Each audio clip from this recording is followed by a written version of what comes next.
தவறு செய்வதற்கு திராவிட முன்னேற்ற கழகத்தின் கொடியை பயன்படுத்தலாம் என்று ஒத்துக்கொள்கிறார். அப்ப டோல்கேட்ல நமக்கு திராவிட முன்னேற்ற கழக கொடி வந்ததுன்னா உள்ள அதிமுக காரங்க இருந்துட்டு திராவிட முன்னேற்ற கழக கொடியை பயன்படுத்துறாங்களா அப்படின்னு RS பாரதியோட எண்ணப்படி நம்ம பார்க்கணும். இன்னொன்று, அப்ப அதிமுக காரங்க இப்ப திராவிட முன்னேற்ற கழக கொடி என்ன தேசிய கொடியா எல்லாரும் பயன்படுத்தலான்றதுக்கு இது ஒரு மிக வன்மையாக கண்டிக்கத்தக்கது. திராவிட முன்னேற்ற கழக கொடி அந்த கார்ல இருந்தது.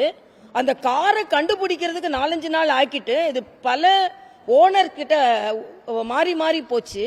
அதனால எங்களால கண்டுபிடிக்க முடியலன்னு சொன்னா அப்பதான் நாங்கெல்லாம் கேட்டோம் யாருடையது கார்னு கேள்வி கேட்கறதுன்னு. அப்ப திராவிட முன்னேற்ற கழக கொடிக்கு நம்பகத்தன்மை இல்லை என்பதை RS பாரதியும் ஒப்புக்கொண்டிருக்கிறார், ஆணையரும் ஒப்புக்கொண்டிருக்கிறார். அப்போ இந்த கொடியை இன்வெஸ்டிகேட் பண்ண வேண்டியது யாரெல்லாம் திராவிட முன்னேற்ற கழக கொடி கட்டிய கார் இருக்கிறதோ அதில் குற்றவாளிகள் பயணிக்கிறார்களா, திராவிட முன்னேற்ற கழக கொடி பறக்கும் கார்களில் திராவிட முன்னேற்ற கழக கொடி பறக்கும் வீடுகளில் குற்றவாளிகள் இருக்கிறார்களா என்று விசாரிக்கப்பட வேண்டிய நிலையில் தமிழகம் இருக்கிறது என்பதை மிக வேதனையாக நான் தெரிவித்துக் கொள்கிறேன். அதற்கு இதைத்தான் நான் சொல்றேன். இதாவது இல்ல அண்ணா யூனிவர்சிட்டிலயும் அவங்க அதை தான் சொன்னாங்க. அண்ணா யூனிவர்சிட்டியில முதல்ல என்ன சொன்னாங்க, இதுல எந்த கட்சியும் இதில் சம்பந்தப்படவில்லைன்னு சொல்லிட்டு அதற்கப்புறம் அந்த கட்சியை சார்ந்தவரை பற்றிய அதிகாரங்கள் எல்லோரும் இணையதளத்தில் பரவவிட்ட பின்பு அவர் பிரியாணி யாருக்கு போட்டாரு, பிரியாணி யாருக்கு சமைச்சு கொடுத்தாருன்ற வரைக்கும் தெரிஞ்சுக்கிட்டு இன்னைக்கு நம்ம அந்த மாசுபட்டவர் யாருன்னு நமக்கு தெரியலையே, அந்த மாசுபட்டவர் யாருன்னு நமக்கு தெரியலையே. அதனால அப்படி இருக்கின்ற சூழ்நிலையில இன்னைக்கு திராவிட முன்னேற்ற கழகத்தை சார்ந்தவர் அந்த குற்றத்திலையும் ஈடுபட்டு இருக்கிறார்.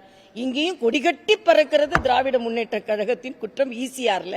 அதனால மக்கள் இன்று திமுக மீது நம்பிக்கை இழந்திருக்கிறார்கள். குற்றவாளிகள் எங்கெல்லாம் இருக்கிறார்களோ அங்க குற்றவாளிகள் திமுக உறுப்பினராக இருக்காங்க, இல்ல திமுக கொடி கட்டி பறக்கிறதுன்னு தான் சொல்ல முடியும். திமுக காரங்க எந்த கட்சியும் சார்ந்தவர் இல்லைன்னு சொன்னீங்கல்ல, அப்புறம் எப்படி அதிமுக காரர்னு சொல்றீங்க? ஆக இதுலயும் அரசியல் செய்து கொண்டிருக்காதீர்கள், உண்மையான குற்றவாளிகளை கண்டுபிடிங்கள். அதனால்தான் அண்ணா நகர் பாலியல் வழக்குல உயர்நீதிமன்றம் தமிழக காவல்துறை மீது எங்களுக்கு நம்பிக்கை இல்லை என்று அவர்கள் ஸ்பெஷல் இன்வெஸ்டிகேஷன் டீமை அப்பாயிண்ட் செய்தாங்க. தமிழக காவல்துறை மீது நம்பிக்கை இல்லைன்னு கோர்ட் சொல்லல, எதிர்கட்சி சொல்ல. அண்ணன் திருமாவளவனே சொல்றாரு, வேங்கை வயல்ல எங்களுக்கு தமிழக காவல்துறை மீது நம்பிக்கை இல்லை, அதனால சிபிஐ வேணும்னு திருமாவளவன் சொல்றாரு.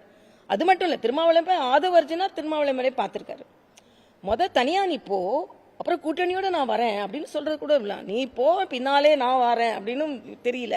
ஏன்னா அவ்வளவு மகிழ்ச்சியா ஆதவ கட்டி அணைத்து மார்ல பாயல மடியில பாய்ஞ்சன்னு சொல்ற அளவுக்கு இன்னொரு கட்சிக்கு போனா அவ்வளவு மகிழ்ச்சியா வரவேற்பார்களா?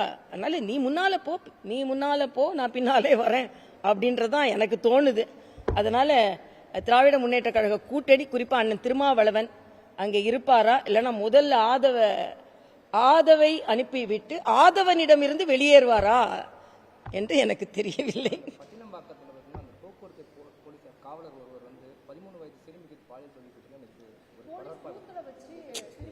இல்ல, இது ரொம்ப மனதிற்கு வருத்தமான ஒரு விஷயமா இருக்குதுங்க. பல்கலைக்கழகங்களில் பாலியல் தொந்தரவு, பள்ளிகளில் பாலியல் தொந்தரவு, போலீஸ் பூத்தில் பாலியல் தொந்தரவு, ஈசிஆர் போன்ற ரோடுகளில் பாலியல் தொந்தரவு. இதற்கு முதலில் அண்ணன் ஸ்டாலின் பதில் சொல்லி ஆக வேண்டும். இது எல்லாம் பட்டவர்த்தனமா பள்ளிகளில் நடக்கிறது, வெளிப்படையாக நடக்கிறது, பெண்களுக்கு பாதுகாப்பற்ற சூழ்நிலை இருக்கிறது என்பதை நாம் திருப்பி சொல்லிக் கொண்டிருக்கிறோம். முதலில் அதை நீங்க பாருங்க. சும்மா அரசியல் பேசிட்டு சும்மா விளம்பரம் செய்து கொண்டிருப்பதில் நீங்க கவனம் செலுத்தாதீர்கள் என்பது எனது கருத்து.